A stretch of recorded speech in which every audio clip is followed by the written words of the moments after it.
like, I always think about what should I do in reference to those economic things. I gave you those 5 at the end. But it hit me. I think if George Washington was here, he would ask a different question. And that is, what do we need to do to save the Republic? And they risked their lives doing that so that you and I would have a better life. And maybe in the providence of God, there are things that we should be doing right now. And I think as we talk about some of these things, even tonight with the election and some of the issues that are coming up before us, I just think that is such a important concept. I have a quick question for you based on everything that you shared. Yeah. And I know then we're going to be kind of going to some other issues too, but 2030, 5 years from now. I know. Huge change you're talking about, not in 15 or 20 or 30, 5 years. That's a blink away. You think is that Revelation 13 5 years away? I mean, we're setting the stage for the Antichrist system. How far do you think we'll be in 2030? Most people will still be, if we haven't been taken home, we're going to be here in 2030. Yeah. Jan, unless the rapture takes place or something like the hand of God and a revival takes place, and Christians, for example, there's 40 million Christians that haven't been voting.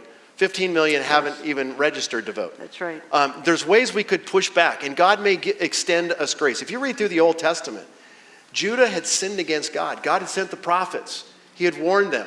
You need to repent. You need to repent. And then he says, I'm going to be gracious to you. I'm going to give you Josiah, for example, a king. And he gave him a reprieve for 40 years. And so, what's going to happen in Revelation 13 is going to happen. Yeah. No one's going to stop that.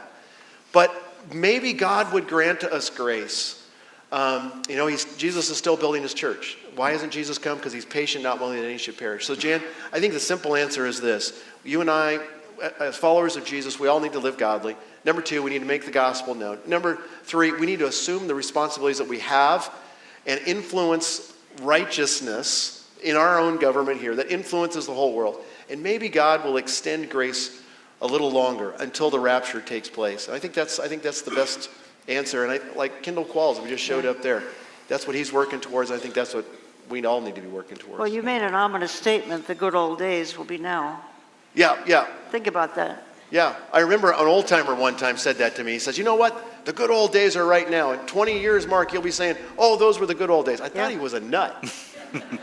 and then I realized, I say that to my grandsons, 20 years ago, you should have been here. This was so exciting. Or 30 years ago. Okay, I even say 40 sometimes. 40 years ago, you should have been here. Yeah.